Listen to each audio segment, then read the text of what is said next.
All right, hello, citizens of the Nigelverse. Is Nigel here once again, and this is going to be another wrestling review. A couple preliminaries before we begin. For starters, sorry if you hear my fan. I'm trying to point it away from my mic, which I am using a new mic. I tried pointing it away from my mic, and it is on low mode as well.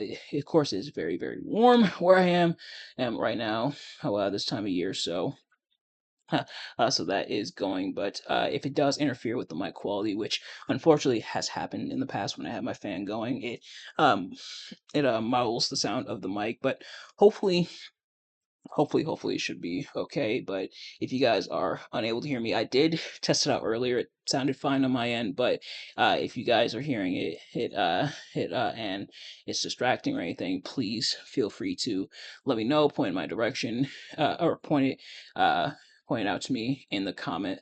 And please don't be afraid to speak up and say, "Hey, we can't really hear you. The fan is too loud." I promise I won't get mad, and I promise I won't get offended. But that's one thing. The other thing is that I have a new background. That's mainly because I'm recording in a different part of my house, oh, uh, and so where I'm recording it's my room. I don't know why I uh, tried to keep the ambiguity there. I am recording in my room. Previously I recorded with the background in a different part of my house, but I'm back in my room mainly because as it'll be an all-in-one, and I'll be able to uh, I'll be able to uh, edit stuff like that while I'm up here. I did get this new background on for that. So let me know what you guys think, and we have the background there. But this review is kind of a preliminary review. It's kind of a utility review, in a way. Uh, because we're doing our SummerSlam reviews. Two of the matches, the next two matches I'm actually going to review are from SummerSlam 2021, on that being Edge versus Seth Rollins. That one's coming out later on today. And then John Cena versus Roman Reigns. That one's coming tomorrow. But I figured, you know what, I'll sneak this match in because, in a way, this match kind of sets up for both those matches at SummerSlam. The events of what happens in this match really leads to that match. So I figured it's not SummerSlam, but I figured I would sneak it in. As you see how kind of sweaty I am, but I figured I would sneak this review in, sneak this match in, and we review it. I guess we're doing it. And I'm talking about Edge versus Roman Reigns at Money in the Bank 2021. Now, of course, as always, I'm not professional wrestling reviewer or analyst or anything like that. Just a man who enjoys a good time, and I had a pretty good time, I would say, watching this match. So without further ado, let's get right into it.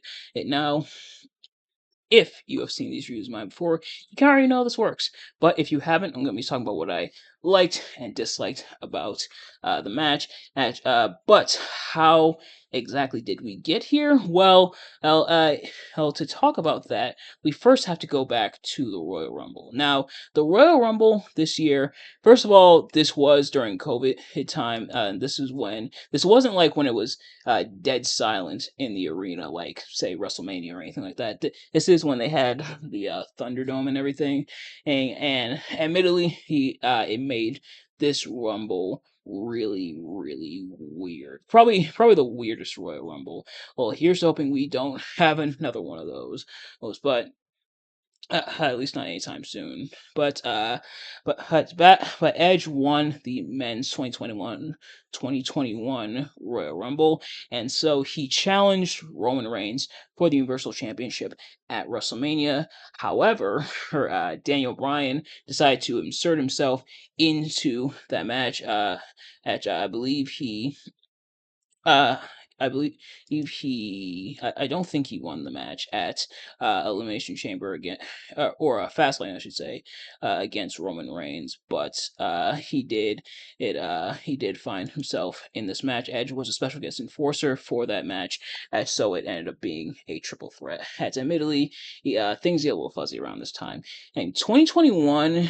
was like one of the only years where I wasn't really watching. At least one of the only years while in like the network or like Peacock and everything, where I really wasn't watching the PLEs is mainly because as stuff was going on. This is when they had the 2 night format for WrestleMania, and and specifically for this event, which I missed the first time around. Specifically for this event, this was also the same day that my brother and and his then girlfriend, now wife, aka my sister-in-law, who I absolutely love and adore. Her she This is the day that they got engaged. They had a big engagement party. He's sorry for the tangent, but they had an engagement party, and he proposed. It was a surprise for her. Like the party was not like the party was planned. The engagement was a surprise.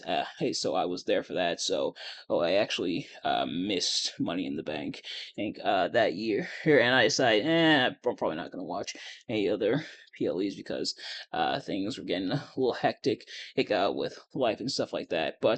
Um, but nevertheless, so that there was that going on, but eventually Roman won the triple threat at WrestleMania. It was Daniel Bryan, Edge, and Roman Reigns. Roman Reigns won the triple threat, and Edge took some time off. Roman was complaining because he's like, I don't have anybody else to challenge Edge, so that did lead to the return of Edge, and now we finally get the one-on-one that we didn't end up getting at WrestleMania. Now, admittedly, I don't know for sure why they didn't do just a one-on-one at WrestleMania. Instead, why they opted for the triple threat, mainly because uh, if I had to guess, like if I had to propose like a little fan theory, maybe it's because they knew Daniel Bryan probably wasn't much longer for WWE. Because Daniel Bryan did end up leaving. He went to AEW. He became Bryan Danielson, the American Dragon, once again, and he actually just came back last night at All In, and but we'll talk more about that when I do my All In review, hopefully this week. But yeah, so I wonder if that has something to do with it. I don't know for sure, but or maybe they did just to do it. I don't know. I wouldn't put it past Vince, and but yeah, so it's led to this match, this one-on-one match here. And at this point, Edge had been really going after the Bloodline, which at this point in time was mainly just Jay and Jimmy. Solo hadn't come along yet. I don't even think Solo was in the company yet. I don't think he had debuted in NXT yet. Let me see. I don't think Solo was even in NXT yet. But pretty much on the main roster, where the Bloodline was just Jay and Jimmy. Okay, so Solo didn't get signed till August 30th of 2021, so he wouldn't be there till later on in the year. But yeah, the Bloodline was pretty bare bones at this point. Not even Sami Zayn was there yet.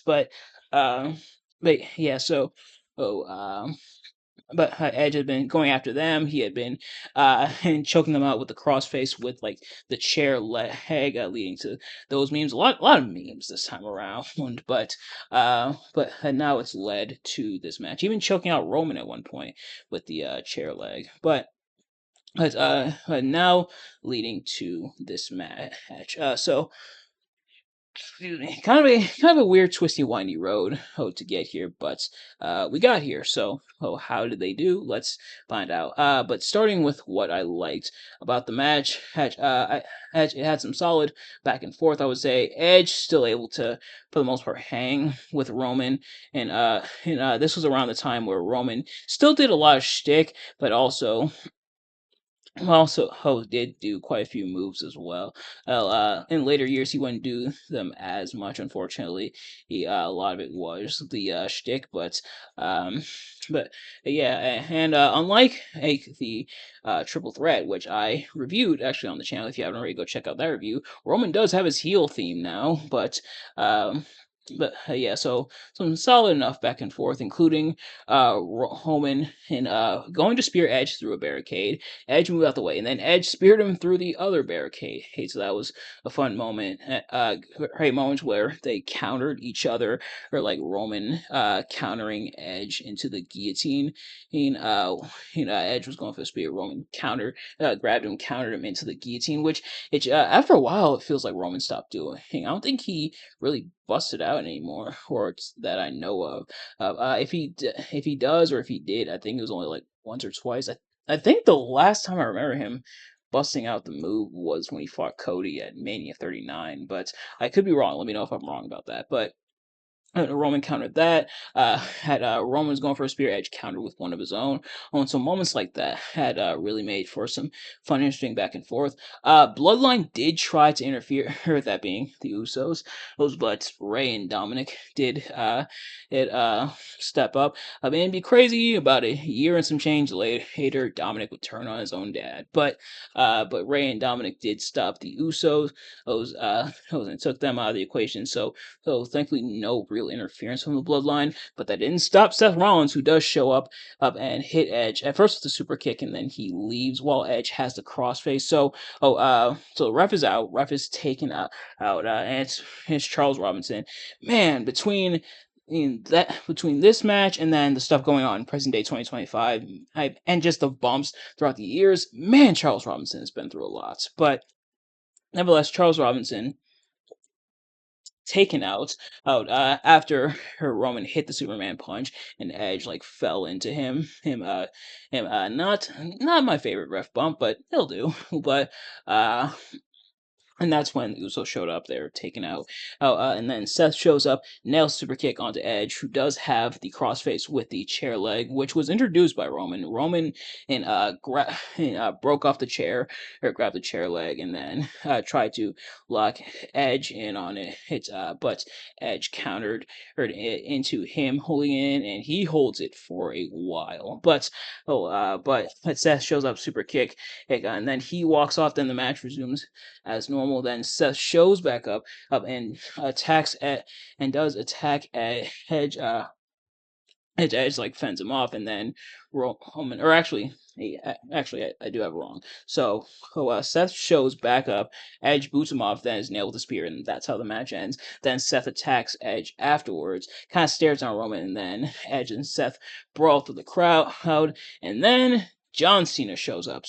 Oh, uh, so that whole part of the match, I think, really added that element of intrigue and I guess drama. Not quite to the levels that the Bloodline would get to, but we'll even see it in its infancy within this match.